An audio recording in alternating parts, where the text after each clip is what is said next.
Now, here at the BBC, we're of course no stranger to working for a state broadcaster. The clue's in the title. And we'd be rather put out if MPs decided to boycott the studio.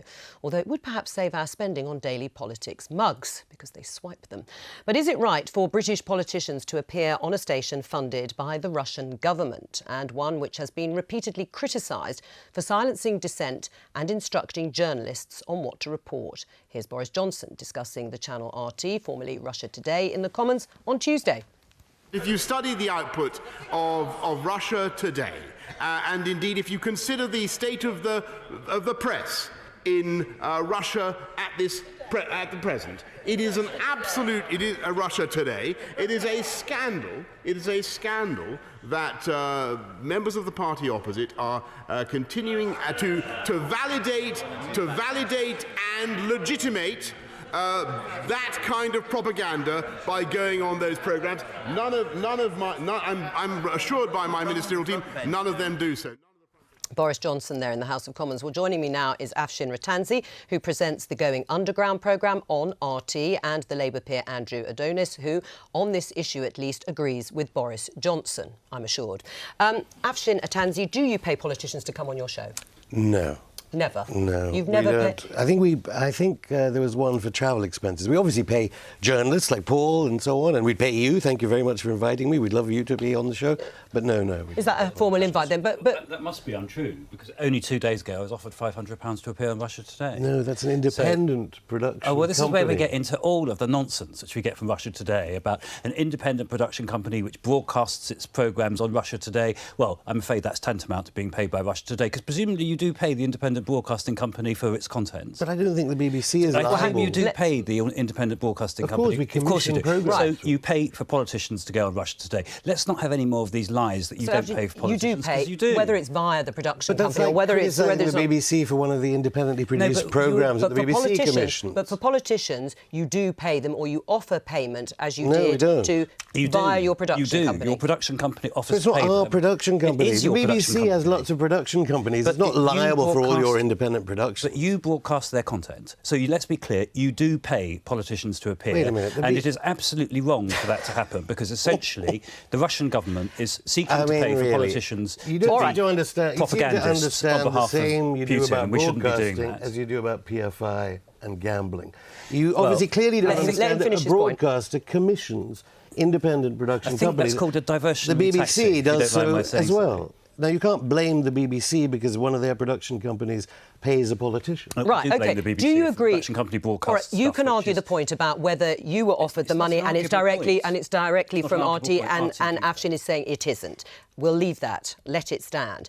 Let's talk about what Boris Johnson was talking about. Is it a reputable organisation? And why not? It's President Putin's state propaganda machine. It has been reputedly censured by Ofcom for not maintaining proper standards of balance and for essentially broadcasting the Russian government's line on international events, on what's going on inside Russia, and that isn't acceptable. Right. We shouldn't be appearing on that on a state propaganda. Are you just the mouthpiece of Putin? Do you ever state a view that is totally contrary to Putin's?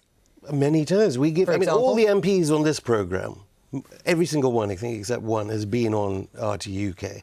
They're given complete free expression. It is outrageous. Of a British Foreign Secretary who I quite respected when he was a journalist himself. He should know about free speech. I'm a friend of his late father-in-law's. For him to tell our democratically accountable MPs what broadcast outlet they can and cannot do, that is trying to curb the principles of free speech in this country. Right, so you completely deny that you're one-sided, that you are sort of whitewash opinion. I've never been told what to say by the Kremlin. No one has ever said. I've been told more, when I was at the Today programme at the BBC, what to say. Right, Andrew Adonis, there are lots of politicians that have gone on there, and actually they present a different view. They're not voice pieces or mouthpieces of Vladimir Putin, are they? They're helping to legitimise a TV channel which is essentially the state propaganda machine. So what you're saying, David Davis, the Brexit secretary... They shouldn't be doing that. It's my view. I'm not being told... Jeremy Corbyn, I'm not being told leaders. by Boris Johnson what to do. The conclusion I've reached, having watched your output, having seen what Ofcom has said about your lack of impartiality and the straightforward lies we are which you've told on regulated your by channel, the state regulator. and the state Ofcom. regulator has repeatedly censured you Has for it not censured maintaining, the BBC for not maintaining now, proper and as balance. the trust is, But in terms of that repeated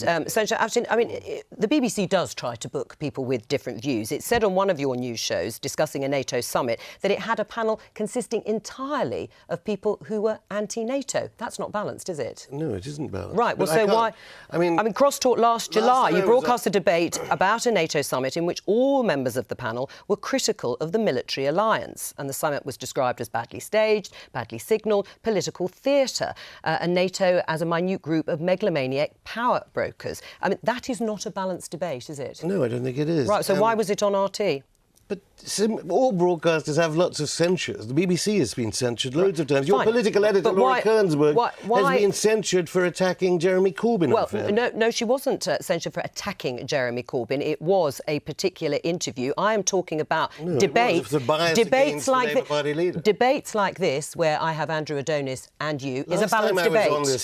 Last time I was on this show, I actually complained of how few the numbers of guests that you had around the table and the fact you didn't have your normal Manichaean debates that you normally have. If you look at Going Underground's output, we have never been censured for bias about British politics. And the fact that scores of MPs and cabinet ministers and senior Labour Party members appear on RT UK is testament to the fact they can speak. Right. You obviously do not believe in free speech. Well, I certainly don't believe in answer. Russian state propaganda being but there are seeking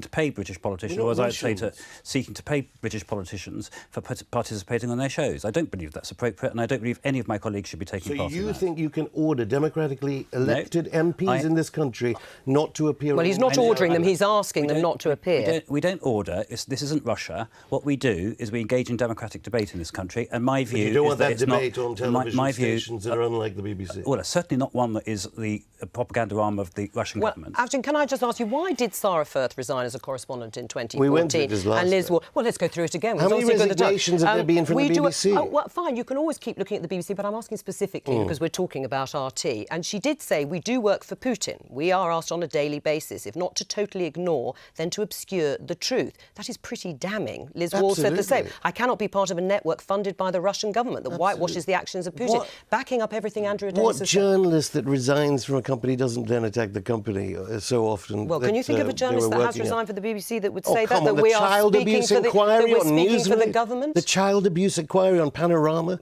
when you were deliberately censoring child abuse? Right, well, come on. What about that as an example then at the BBC? Claims made by Afshin that these things happen in other broadcasters. The BBC seeks to be objective. It doesn't always achieve it, and sometimes it is criticised. RT does not seek to be objective. Right. RT seeks to be the propaganda arm of the Russian government. That is a fundamental difference. For what is it? Is it the propaganda machine of Vladimir Putin? Well, I think the concern of many MPs that share Andrew's opinion is actually you've got a channel claiming to be standing up for free speech, where in Russia, journalists every single day are being harassed, often assassinated, often by people with links to the state. No one can argue that Putin is in favour of journalism. I think the immediate reply to that is just because people in Britain are sent to jail if they don't pay Joe Coburn's salary doesn't mean that that people should boycott the BBC because the British government clearly is threatening Yemen, tens of millions of people in Yemen. Are you not embarrassed, Afshin? But British policy is not... I mean, I hope you don't believe that... I mean, it has happened.